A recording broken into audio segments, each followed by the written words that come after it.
할렐루야. 오늘도 예배 가운데 함께한 여러분 모두에게 주 하나님의 은혜와 축복이 함께하기를 주님의 이름으로 축원합니다. 할렐루야.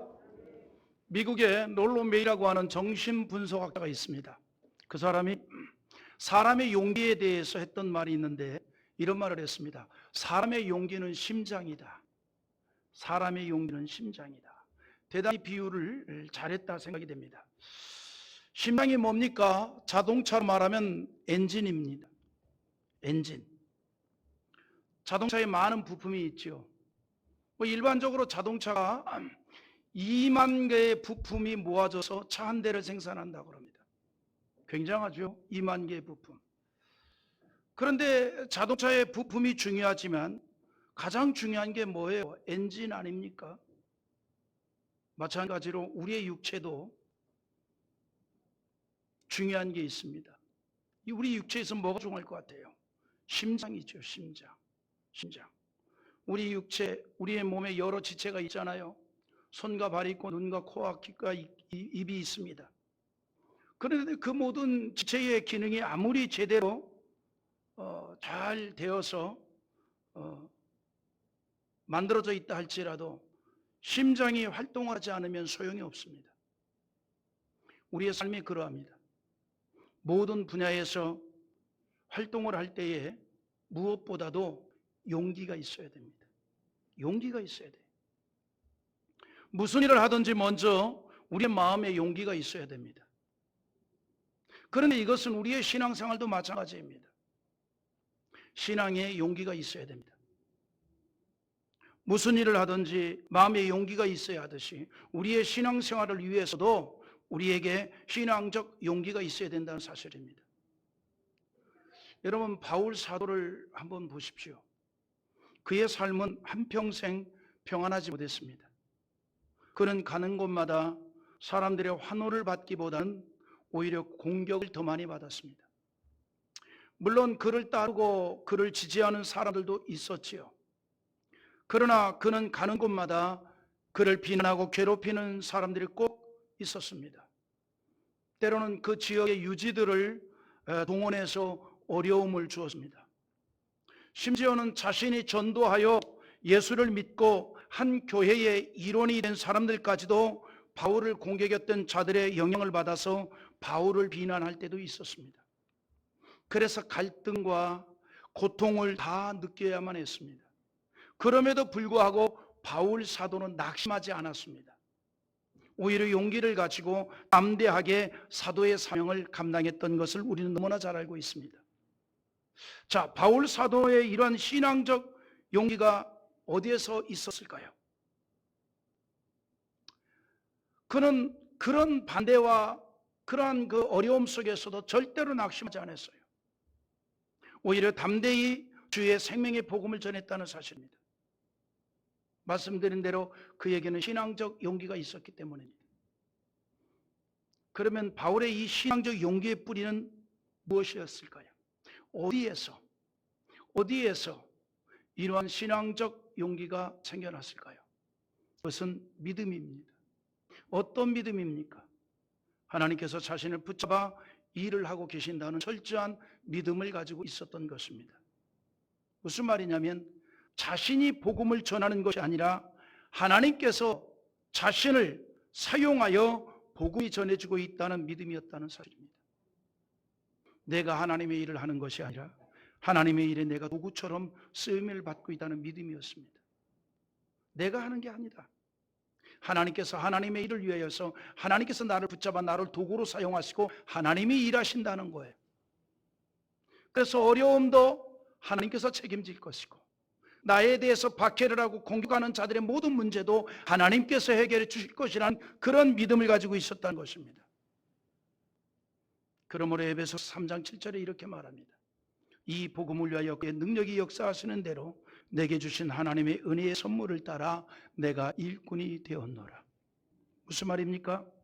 하나님이 역사하시는 대로 하나님께서 내게 능력 주시는 대로 내가 일꾼이 되었다는 겁니다. 그가 하는 모든 일도 다 하나님의 은혜로 이루어졌다는 사실이에요. 다 하나님의 은혜로 이루어졌다. 내가 하는 게 아니라 이 말이죠. 내가 하는 게 아니다. 내가 하는 일이 하나님의 일이고, 그리고 하나님께서 나를 통해서 그 일을 이루신다는 것이죠. 그래서 내가 어려움을 당하고, 그래서 내가 하는 이 일에 방해를 당하고 또 극복하지 못한다면 하나님의 일이 안 된다는 거예요. 그래서 하나님께서 역사한다는 믿음이 있었던 거죠. 바울이 그래서 이런 말을 해요. 고린도전서 15장 10절에 우리 한번 다 같이 한번 읽어보겠습니다. 그러나 내가 나 된 것은 하나님의 은혜로 된 것이니 내게 주신 그의 은혜가 헛되지 아니하여 내가 모든 사도보다 더 많이 수고하였으나 내가 한 것이 아니요 오직 나와 함께 하신 하나님의 은혜로다. 여러분, 바울이 여기서 계속해서 반복적으로 한 말이 뭐예요? 하나님의 은혜로다. 하나님의 은혜였다. 바울은 자신이 하는 것이 아니라 하나님이 하는 것이고, 자신은 도구에 불과하다는 믿음이 있었기 때문에 신앙적 용기가 충만했던 것입니다. 그러므로 복음을 전파하면서 모함을 받고 비난을 당하고 핍박을 받고 심지어는 감옥에 갇히고 또 죽음을 당할 정도로 매를 맞아도 용기를 잃지 않았다는 사실이지요. 여전히 담대하게 복음을 증거했습니다. 하나님이 함께 하신다는 믿음이 있었기 때문입니다. 하나님 나를 쓰신다고 하는 믿음이 있었기 때문입니다. 하나님이 나를 통해서 역사한다는 사실을 믿는 믿음이 있었기 때문에 어떤 어려움이 있을지라도 반드시 그것을 극복할 수 있다는 희망을 가졌습니다. 그것이 바울의 전도 사역을 가능하게 했던 것입니다. 그래서 바울은 이렇게 생각합니다. 어떤 믿음인가니 하나님께서 모든 것을 이루게 하신다. 하나님께서 모든 일을 이루신다. 이것이 바울이 갖는 용기의 근거입니다. 그래서 바울이 고린도전서 3장 6절과 7절에 이런 말을 하는 적이 있습니다. 또 한번 읽어보겠습니다. 나는 심었고 아볼로는 물을 주었을 때 오직 하나님께서 자라게 하셨나니 그런즉 심는 이나 물주는 이는 아무것도 아니로되 오직 자라나게 하시는 이는 하나님뿐이니라. 할렐루야. 바울 사도가 복음의 사역을 마치 물을 먹고 자라는 식물로 비유를 했습니다. 그래서 씨를 심고 물을 주는 수고를 하였지만 그것이 결정적으로 자라게 한 것은 하나님이라고 합니다. 다시 말해서 주님 주신 사명을 위해서 수고를 하였을지라도 그 사역의 열매는 하나님께서 맺게 하였다는 사실입니다. 이런 확실한 믿음이 있었기에 그는 신앙적 용기를 갖게 되었고 어떤 어려움 상황에서도 담대한 행동을 하게 되었습니다. 오늘 여러분, 그래서 우리에게도 용기가 필요합니다. 무슨 일을 하든지 용기가 있어야 됩니다. 특히 신앙생활에 용기가 있어야 된다 이 말입니다. 이런 일들을 우리는 성경을 통해서 자주 보게 되죠. 다윗도 그런 사람 중에 한 분입니다. 다윗의 인생을 보면 대단히 용기가 많은 사람이었던 걸 보게 됩니다. 그런데 이런 다윗의 용기는 장성한 성인이 돼서 생긴 게 아니라 어린 시절부터 그런 용기가 있었습니다. 뿐만 아니라 이런 다윗의 용기에 대해서 다윗만이 인정하는 것이 아니라 주변 사람들도 그런 다윗의 용기를 인정했습니다. 사람들이 다윗이 용기 있는 사람이라는 사실을 알았습니다. 심지어 어린 소년까지도 다윗이 용기 있는 사람이라는 걸 알았어요. 그래서 어느 날 한 어린 소년이 사울 왕에게 다윗에 대해서 이런 말을 합니다. 우리 한번 읽어볼까요? 사무엘상 16장 18절에 있는 말씀인데 한번 보겠습니다. 소년 중 한 사람이 대답하여 이르되 내가 베들레헴 사람 이새의 아들을 본즉 숨을 탈 줄 알고 용기와 구용과 구변이 있는 준수한 사람이라 여호와께서 그와 함께 계시더이다 하더라. 아멘. 여기요, 한 소년이 사울 왕에게 다윗에 대해서 소개한 말이거든요. 그런데 이 사무엘상 16장 18절에서 이 얘기한 이 다윗은요, 굉장한 사람인 것. 이대로 얘기하면요, 신랑감 1등입니다. 굉장하죠. 뭐라고 얘기합니까? 다윗에 대해서 이렇게 얘기합니다. 이새의 아들을 본즉 첫째, 수금을 탈 줄 알고, 그러니까 음악성이 있다 이 말이죠. 음악성. 여러분, 남자가 악기 하나 정도는 다루면 괜찮잖아요. 아무도 대답을 안 합니다. 정 안 되면 피리라도 불든지 하모니카라도 불든지 악기 하나 다루면 괜찮잖아요. 그런데 다윗은 수금을 탈 줄 알고 그런데 대체적으로 예술을 하는 사람들이 그렇게 막 이렇게 용기가 없어 보이는 것 같지만 또 뭐라고 얘기한 거니? 수금을 탈 줄 알고 용기가 있다 그랬어요. 용기. 용기만 있는 게 아니라 무용과 구변이 있다는, 말도 잘해요. 말도 잘한답니다. 그리고 준수했다는 겁니다. 생기기도 괜찮게 생겼다는 얘기예요. 네? 괜찮게 생겼다. 준수하다 이 말이죠. 그런데 저는요, 그거보다도 앞에 거 다 놔두고, 내가 불리하니까 그거 다 놔두고 그 뒤에 것이 굉장히 마음에 드는 말이 있어요. 무슨 얘기를 했냐면요, 이새의 아들을 본즉 수금을 탈 줄 알고 용기와 무용과 구변이 있는 준수한 자라. 그 다음 말이 이런 말을 합니다. 여호와께서 그와 함께 계시더이다. 할렐루야. 이게 멋지지 않습니까? 이게 다윗이 한 말이 아니에요. 다윗을 보았던 한 소년이 사울에게 한 말입니다. 왕이요, 베들레헴의 이새의 아들 다윗이라는 자가 있는데 그는요 이런 사람입니다. 굉장히 음악성이 뛰어나서 아주 예술을 아는 사람이고, 그러면서도 또 용기가 있는 사람이고, 말도 잘합니다. 생긴 것도 매우 준수합니다. 그런데 정말 중요한 게 있습니다.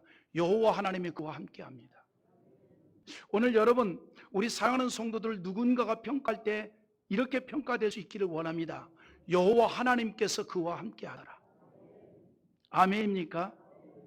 누군가가 여러분들을 평가할 때 그런 평가가 있기를 원합니다. 가장 중요한 평가 아니었어요? 뭐 성격이 좋다 안 좋다, 급하다 안 급하다, 뭐 말을 잘한다 재미있다, 이런 거 놔두고 가장 중요한 게 뭐이겠어요? 여호와 하나님이 함께하는 사람이더라.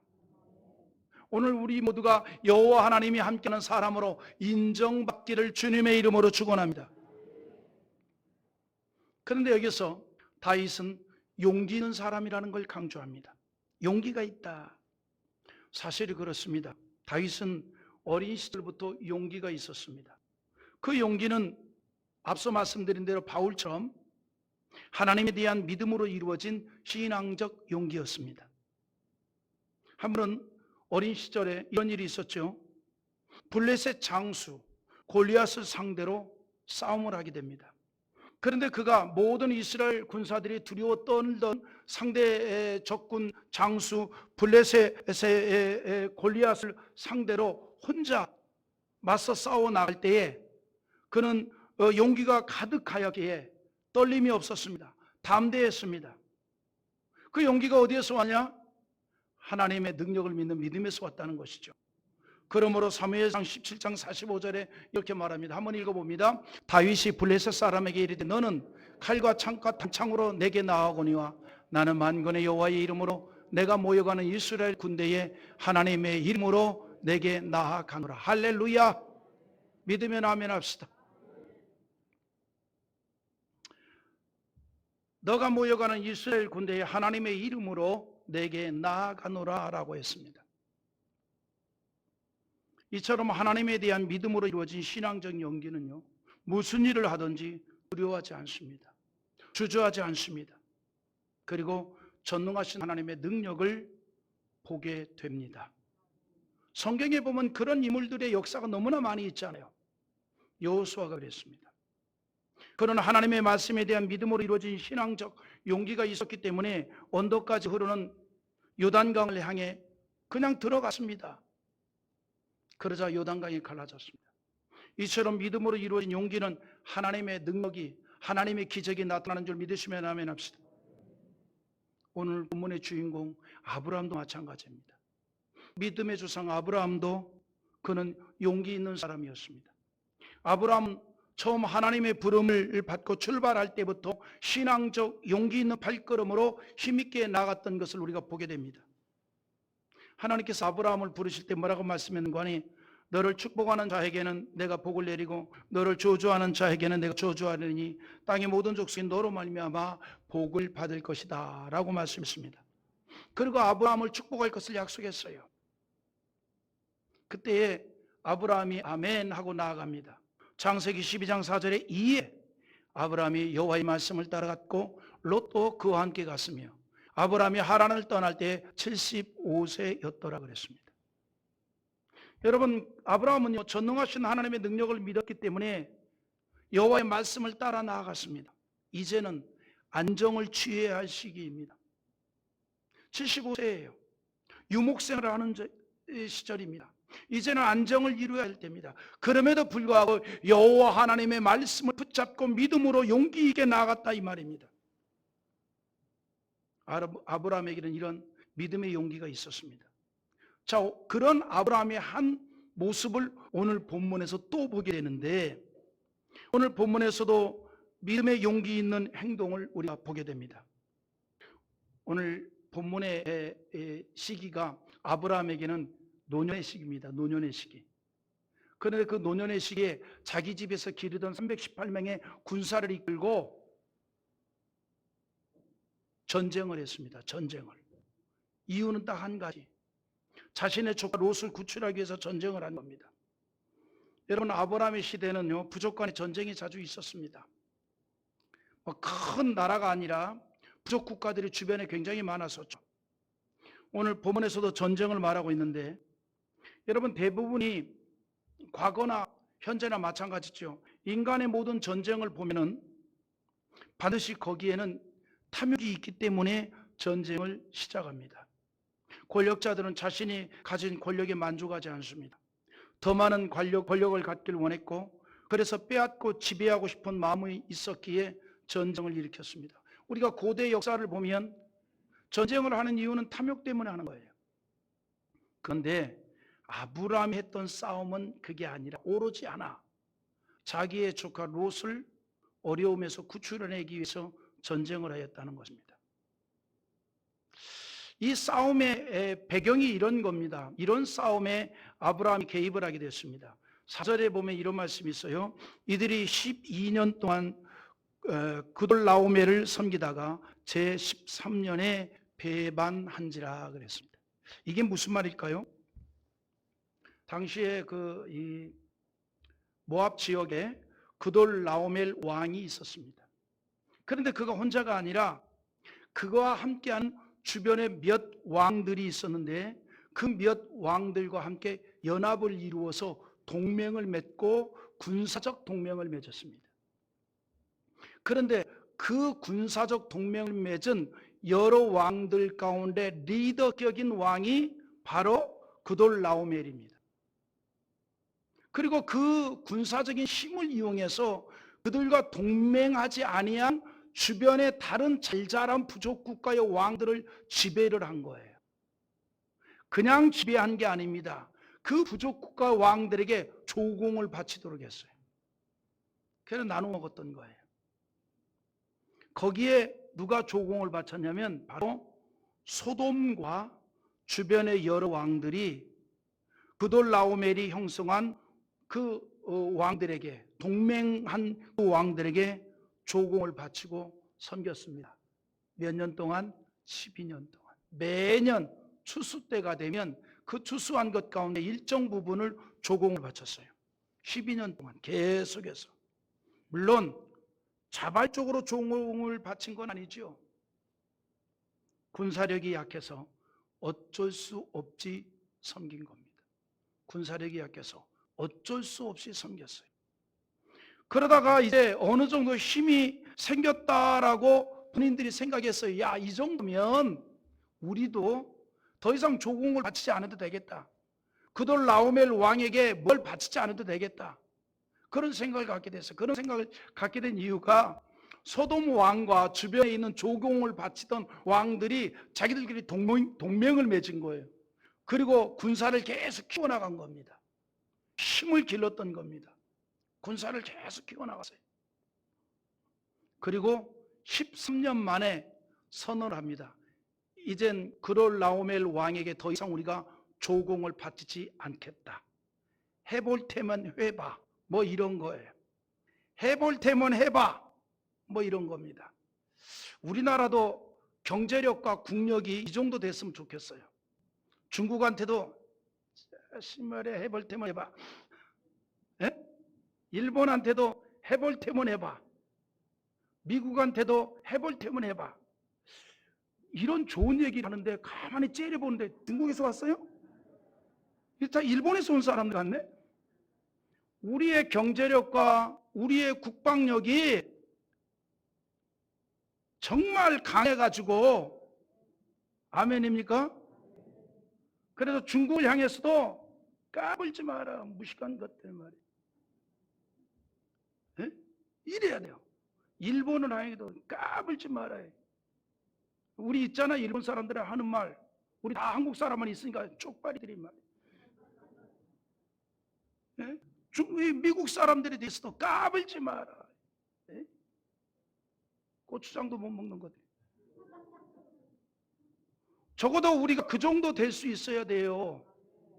이게 우리 기도의 제목입니다. 경제력과 군사력이 강해야 됩니다. 자, 그런데 이 소돔 왕의 군사가 어느 정도 길러졌다 생각하니까 그돌라오멜 왕에게 선전포고를 한 겁니다. 이제 더 이상 우리가 당신들에게 조공을 바치지 않겠다. 그때 이 그돌라오멜과 함께한 왕들이, 이 동맹군들이 군사를 동원합니다. 야, 그동안 12년 동안 우리한테 조공을 바쳤던 저들이 이제 반기를 들었다. 한마디로 말하면 많이 컸다 이 말이죠. 우리가 저대로 나가면 안 되겠다. 뭔가 군사적인 행동을 취해야 되겠다. 그래서 그돌라오멜과 함께한 동맹군들이 군사를 동원해서 전쟁을 일으켜서 제일 먼저 소돔성을 쳤습니다. 그리고 주변의 여러 왕들을 공격했습니다. 전쟁이 일어난 겁니다. 그리고 그 전쟁에서 그돌라오멜 동맹군이 승리를 해버렸어요.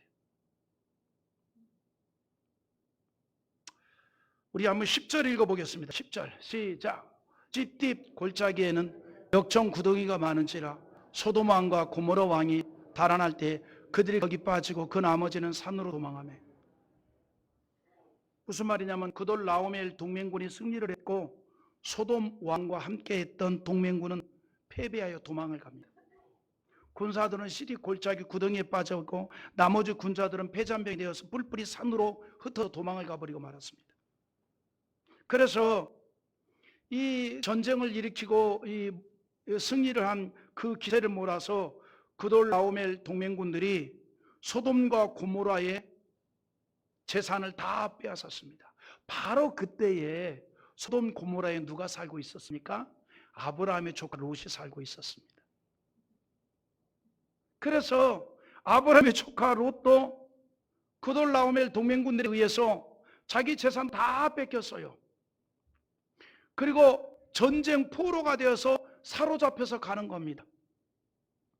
그게 11절과 12절이죠. 한번 또 읽어봐요. 내 왕이 소돔과 고모라의 모든 재물과 양식을 빼앗아 가고 소돔의 구조는 아브라함의 조카 롯도 사로잡고 그 재물까지 놀아가여 갔더라. 그 아브라함은 이 소식을 몰랐지요. 왜냐하면 멀리 떨어져 있으니까.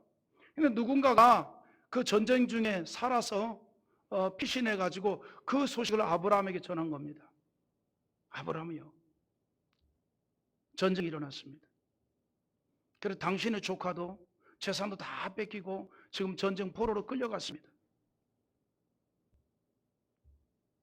믿음의 사람 아브라함 조카 롯이 소돔을 선택했다가 절대적 위기에 빠져 있다는 것을 듣고 무관심할 수가 없었던 거예요. 그래서 그를 도와야 되겠다는 생각을 하게 됐습니다. 그리고 생각만 한 것이 아니라 행동을 했습니다. 행동을 했다 이 말이죠. 여러분, 생각만 한 것은 생각으로 끝납니다. 행동할 때에 하나님의 역사도 나타나는 거예요. 믿으면 아멘 합시다. 그래서 자기 집에서 기르던 군사를 동원해서 추격을 합니다. 우리 한번 14절과 15절 한번 읽어볼까요? 시작. 아브라함이 그의 조카가 사로잡혔음을 듣고 집에서 길리고 훈련된 자 318명을 거느리고 단까지 쫓아가서 그와 그들 가신들이 나누어 밤에 그들을 초부수고 다메섹의 편 호바까지 쫓아가. 할렐루야. 여러분, 아브라함이 활동하던 시대가 족장시대지요. 이때의 부요함의 상징이 뭐냐면요, 개인이 거느린 군사들이에요. 군사. 이 부족 간의 전쟁을 자주 하고 싸움이 있기 때문에 재산이 많을수록 그 재산을 지키기 위한 개인적으로 집안의 군사들을 길렀어요. 아브라함도 그래서 318명이나 되는 군사를 길렀던 겁니다. 그래서 이 아브라함이 조카 롯의 소식을 듣고 자기 집에서 기르고 있던 이 318명의 군사라도 동원을 해서 무언가를 해야 되겠다라고 생각을 한 겁니다. 무언가를 해야 되겠다. 여러분, 믿음은 이런 겁니다. 무언가를 행하는 거예요. 무언가를 행하는 것. 그래서 믿음 있는 사람은 어떤 일을 당해도 그냥 주저앉아 있지 않습니다. 무언가를 하려고 한다 이 말입니다. 생각만 하고 있지 않습니다. 행동을 한다 이 말이죠. 할 수 있는 최선의 것을 행하는 겁니다. 그래서 아브라함도 조카 롯의 소식을 듣고 위험을 무릅쓰고 구출하러 가던 거예요. 제가 볼 때 아브라함은요, 노인이 아니에요. 그냥 숫자만 노인이고 그의 생각은 청년이었던 것 같아요. 막 피가 팔팔 끓는 것 같아요. 왜냐하면요, 아브라함이 만약에 계산적인 사람이었다면 아유, 안타깝지만 어떡하겠냐. 그 4명의 왕들이 이 동맹을 맺은 군사를 어떻게 우리가 이길 수 있겠냐. 소돔 왕도 패배했는데 아마 그렇게 얘기했을지 몰라요. 근데 아브라함이 그 말을 듣자마자 생각할 것도 없이 자기 집에 서 있는 군사들을 동원해가지고 바로 추격해 갔습니다. 굉장히 적극적인 사람이었어요. 제가 볼 때요, 나이가 들어도 이런 적극적 의식을 가지고 뭔가 하려는 자가 끝까지 하는 것 같아요. 아멘. 그런 것 같아요. 우리 목사님들도 그래요. 예전에 보면 제가 40대 때 이제 한 49, 50된 사람인데 아이고 이제 나이가 먹어서 이런 사람요 60대니까 완전히 할아버지예요. 완전히 맛이 가버렸어요. 짠맛도 없고 싱겁맛도 없고 아무 맛이 없어요. 그런데 아직도 청년인데 하는 사람은요 80이 돼도 팔팔해요. 진짜요. 예전에 우리 교회 한번 헌신예배 왔던 어린 목사님 계십니다. 오래전에 한번 왔었는데 성남의 그 학점은행제 뭐 운영하는 그 목사님 계셨잖아요. 예? 이 양반이 박사학위가 3개거든요. 그런데 그때 나보고 박사학위 좀 같이 하재요. 마지막 3번째 학위 딸 때. 그 3번째 학위가 뭔고 하니 경영학 박사인데 자기 경영학 박사학위 공부할 건데 나보고 같이 공부하재요. 내가 싫다 그랬어요. 왜냐하면 같이 공부하면 틀림없이 내 보도 내가 다 써줘야 될 것 같아요. 자, 안 한다 그랬어요. 그런데 그때 나이가 벌써 74세 박사학위를 시작해서 학위를 받았어요. 금년에 80이에요. 하고자 하는 자는 다 하는 것 같아요. 철학 박사, 교육학 박사, 행정학 박사. 아이고 참, 하나 또 안 돼? 나는 안 한다 그랬어요. 이게 사람이요, 이 의욕을 가지면 뭐든지 하는 것 같아요. 뭐든지 하는 것 같아요. 아브라함이 생각을 깊이 하지 않습니다. 듣자마자 행동으로 옮깁니다. 행동으로. 아브라함은요 계산적인 사람이 아니었던 것 같습니다. 전능하신 하나님을 믿는 믿음이었고 의협심도 대단히 강했던 것 같아요. 여러분, 아브라함의 상대할 상대는 앞서 말씀드린 대로 소돔 왕과 함께했던 여러 동맹군을 물리쳤던 강한 군사를 지닌 자들입니다.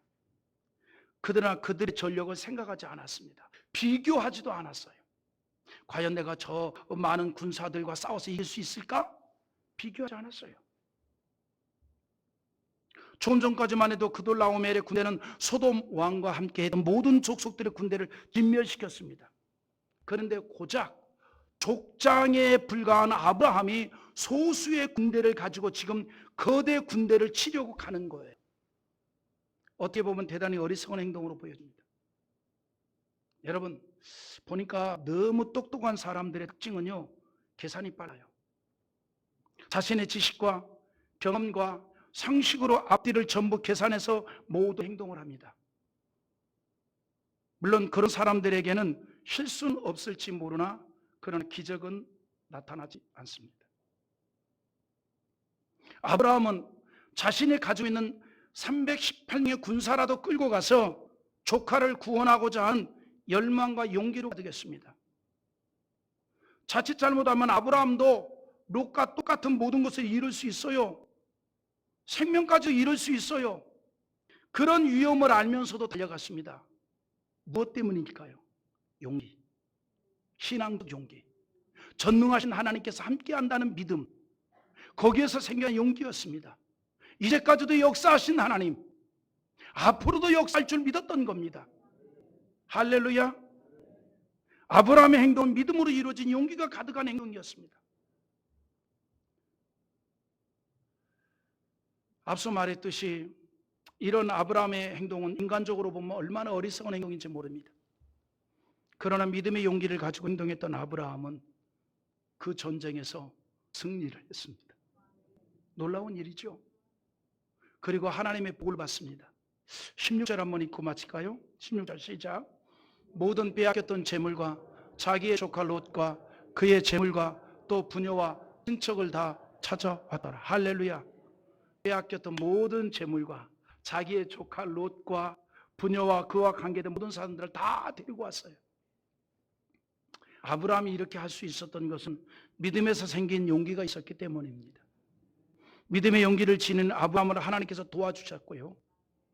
여러분, 우리의 인생이 이처럼 하나님의 도우심이 있을 때에는 기적이 있습니다. 그런데 하나님의 도우심과 은총에는 연결고리가 있어야 합니다. 그 연결고리가 뭔가니 믿음입니다. 인간의 역사가 용기 있는 사람을 통해서 발전이 되어 왔듯이 기독교 신앙은 믿음의 용기를 가진 그리스도인을 통해서 계승되는 법입니다. 우리는 지금 용기가 필요한 시대에 살고 있습니다. 우리 시대는 정말 용기가 필요합니다. 참된 용기는 생각으로 멈추지 않고 행동을 하게 됩니다. 특별히 우리는 전능하신 하나님과 함께하는, 그리고 하나님의 은총을 받고 사는 하나님의 자녀인 줄 믿습니다. 사랑하는 성도 여러분, 우리에게 참으로 신앙적 용기가 필요합니다. 우리에게 여러 가지 문제와 어려움이 있을 수 있습니다. 그러나 용기를 잃지 맙시다. 하나님에 대한 믿음과 용기를 가지고 나아갈 때 우리의 삶은 하나님의 기적의 현장이 될 줄 믿습니다. 여러분, 우리가 용기 있는 믿음으로 역경을 축복으로 바꾸고 하나님의 능력을 나타내는 귀한 삶이 될 수 있기를 주님의 이름으로 축원합니다.